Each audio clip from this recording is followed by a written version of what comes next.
O mundo dos investimentos, assim como tudo na vida, é algo que varia, é algo que muda de tempos em tempos. Então, não necessariamente aquilo que era bom antigamente continua sendo bom hoje. Então, é justamente por isso que eu estou fazendo esse vídeo.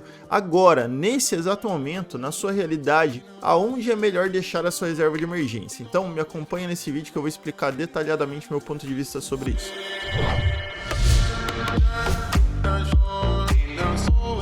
Fala pessoal, aqui é Eduardo Stetner, criador do canal Rico Nessa Vida, e nesse vídeo a gente vai falar sobre aonde você deve deixar sua reserva de emergência com algumas mudanças que tiveram aí, na minha opinião, na minha visão, nas instituições financeiras, na realidade do mercado financeiro no geral. Então vamos falar sobre isso. Olha só, há tempos atrás, quando a gente falava sobre reserva de emergência, tem uma verdade que continua sendo absoluta ainda hoje, que é o quê? A sua reserva de emergência ela tem que estar em um lugar que tem liquidez, ou seja, você consegue tirar a hora que você quiser, ela tem que estar num lugar seguro e ela tem que pagar mais do que a poupança. Então esses são os três principais pontos que uma reserva de emergência tem que ter, né? Que o local onde você vai deixar sua reserva tem que ter. E aí antes a gente falava, poxa, você pode colocar em um CDB que paga 100% do CDI, você pode deixar no Tesouro Selic, né, ou então em fundos DI, que é a opção que eu particularmente menos gosto, tá? Inclusive, algumas vezes eu, Eduardo, sugeri algumas instituições que pagam 100% do CDI. Então, essas contas correntes que são remuneradas. Então, por exemplo, esses bancos digitais, vamos pegar, por exemplo, Nubank, ou C6, ou qualquer outra dessas instituições, tá? Só que agora eu tenho uma observação um pouquinho específica para fazer sobre essas instituições e eu mesmo já disse para vocês anteriormente que seria uma opção. Recentemente, eu escutei alguns relatos, eu estou gravando agora, tá? Em junho de 2021, tá? Escutei alguns relatos de seguidores que chegaram para mim dizendo assim, Du, eu não acho mais seguro deixar o meu dinheiro no Nubank, porque já ocorreram casos das pessoas serem assaltadas, vejam bem, das pessoas serem assaltadas e os bandidos conseguirem com facilidade entrarem no aplicativo do Nubank e realizarem a transferência. E aí a maior burocracia para conseguir provar que focinho de porco não é tomada. E eu, como escutei isso de mais pessoas, eu não vou generalizar, não vou dizer que são centenas de milhares de pessoas, mas algumas pessoas específicas chegaram até mim uma quantidade relevante, mas não milhares de pessoas, tá? Então, assim, por esse motivo, eu, Eduardo, tirei a maior quantia de dinheiro que eu tinha no Nubank, deixei uma pequena quantidade e redirecionei o dinheiro que eu tinha lá. Du, aonde você hoje deixa a sua reserva de emergência? O que antes parecia impossível, que eram as grandes instituições, os grandes bancos aqui no país, pagarem um CDB que rende 100% do CDI, né?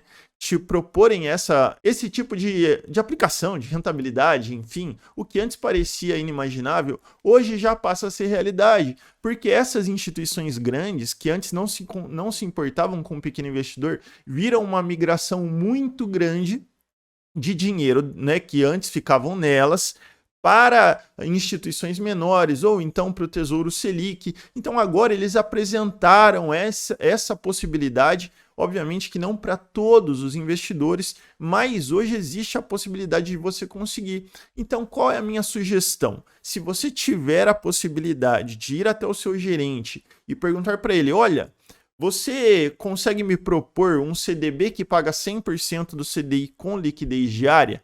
E se ele te propor que sim, coloca o seu dinheiro lá nessas grandes instituições que têm um risco pífio, uma possibilidade muito pequena de quebrar. Agora, se você não tem essa possibilidade, o Tesouro Selic é uma opção espetacular, porque, querendo ou não, ele tem a maior garantia do país, tá? Então, assim, existe essa possibilidade hoje de você conseguir direcionar o meu dinheiro hoje de reserva de emergência, de caixa, está em grandes instituições que me dão essa possibilidade de ter um rendimento de 100% do CDI com liquidez diária. Essas instituições pequenas, mas então eu tenho que tirar 100% do meu dinheiro, ou então elas não são válidas? Não, gente, porque mesmo que aconteça alguma coisa com elas, vamos lá, não, eu vou explicar. elas são válidas, tá? Mas não para que você deixe a totalidade do seu dinheiro, porque elas pagam muitas vezes acima do CDI. E elas têm o fundo garantidor de crédito. Então, você quer ter um pouco de rentabilidade, um pouquinho acima do CDI? Você pode deixar uma parte do seu dinheiro, mas a totalidade da sua reserva de emergência não. Por quê? Porque com reserva de emergência não se corre riscos. Você está entendendo? Quando acontecer, quando o calo apertar, vamos imaginar que aconteça alguma coisa com a instituição financeira, a última coisa que você vai querer é que o seu dinheiro seja comprometido. Então não se corre riscos excedentes com reserva de emergência. Você vai deixar ou em uma instituição muito grande ou então no Tesouro Selic. Então, na minha concepção, essas são as duas principais possibilidades hoje para deixar a sua reserva de emergência. E por esse motivo específico, eu não recomendo que você deixe, eu não sei se só o Nubank, tá? Mas pode ser que tenham outras instituições que têm essa fragilidade no sentido de furto. Então, eu acho que vale a pena você ficar atento, você procurar saber desse ponto, se outras instituições, se a instituição que você está deixando sua reserva de emergência tem essa fragilidade, mas as instituições maiores aqui no Brasil, ou então o Tesouro Selic, com certeza a possibilidade disso acontecer é muito menor, ou ainda que aconteça, a facilidade de você ser reavido do dinheiro é muito maior, muito mais fácil. Tá bom? Então, bom, esse era o recado principal sobre reserva de emergência. Você tem essas duas opções. Eu espero de verdade que você tenha gostado do vídeo, que tenha feito sentido para você essa informação. E eu queria pedir para você, se você gostou desse vídeo, se eu conseguir te ajudar, se inscreve aqui no canal, isso me ajuda muito, é uma forma muito bacana de retribuição e o YouTube entende que está sendo legal, ele ajuda a distribuir para mais pessoas também, tá bom? Então espero que você tenha gostado, se tiver alguma sugestão de vídeo, por favor, coloca aqui embaixo, isso é muito útil para mim e eu espero você no próximo vídeo. Abraço!